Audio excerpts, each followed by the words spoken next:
couple of quick points. Yeah. First of all, Yeah. many will respond and have responded to what Tua said by saying he's basically being soft.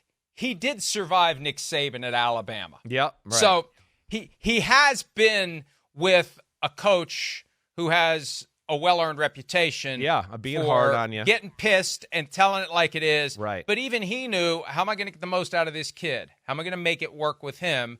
And he presumably altered his approach because he's not talking about Nick Saban. And that's the next question, and I don't know that it came up, but because, frankly, if it were me, after I heard that, I wouldn't know where to go next. I'd just call it. Hey, thank you for the great quote. Yes, thank you for all the promotion. Copy, paste, snarky comment. It's going to be everywhere. Yeah, right. Everywhere. But I'd want to know, how is it different from Saban? How was Flores different from Saban?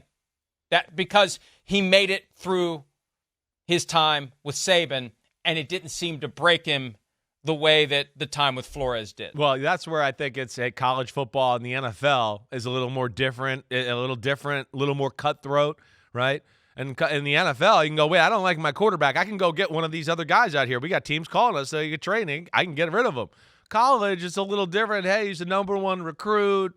You know, I don't really have that many options on my team that are that talented anyways, so we got to make it work. It's a little different atmosphere that way. NFL is more cutthroat that way. They're always trying to replace you, other than like 3 or 4 stars on every team. So that's where, yeah, the NFL coach mindset can be different than the college coach that way. Oh, by the way, back to the topic we were discussing earlier, Aaron Rodgers, when Nick Saban was in his first year with the Dolphins in 2005 and had the second overall pick, he didn't like Rodgers. He liked Alex Smith, didn't like Rodgers. Well, so yeah. And as we know, that's a year before the Drew Yeah. Brees thing, Right? But right. But anyway, Saban, well, because he was in the NFL and it didn't work for him. So you're right, it is a different world, and it just like you said, it's a lot more cutthroat and things are a lot more replaceable, and the decisions and the ramifications of the decisions are a lot more significant because if you whiff, you're screwed. Well, it ties in nicely actually with what we're talking about, but that's why part of the reason Rodgers fell, right? I mean, we know whether it was Nick Saban, I like Alex Smith better, right? Or Mike McCarthy, who was with the 49ers, preferred Alex Smith too. And what was the reason why you heard this from people? We think that, right, Alex Smith will be easier to coach. He'll listen to us more. He'll do stuff like that. He might not question us all the time and go, wait, why are we doing this, and revolt or whatever else. That was the thought. That's what you heard from anybody connected to those situations.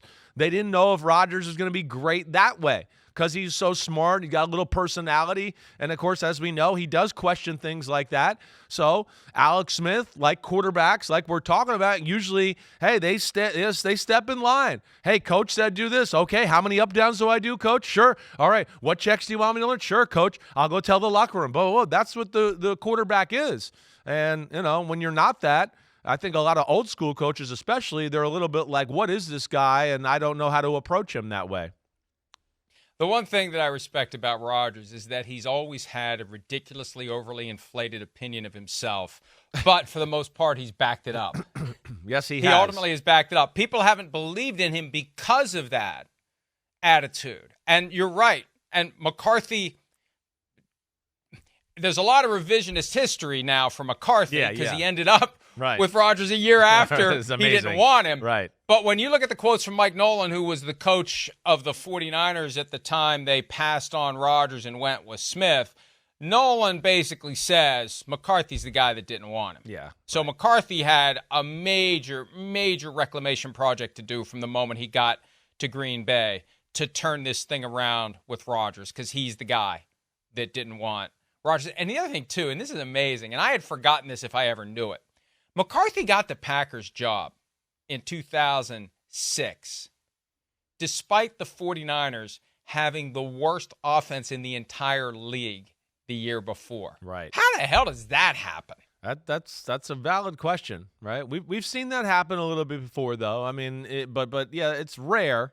It is, but I think it's more about, McCarthy's, it was his principles, his base principles, how he believed in building a team, the attitude. McCarthy, you could say what you want. I always wish there was more X's and O's creativity that way, but his teams usually are tough and pretty disciplined in a lot of right ways. So that's where he probably rubbed off. And then at the same time, too, I think there was a little bit of like, hey, they were having quarterback issues out there. There was no talent or anything like that out.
Hi, it's Mike Florio. Thanks for watching PFT on YouTube. Hit subscribe for the latest news and analysis from Pro Football Talk.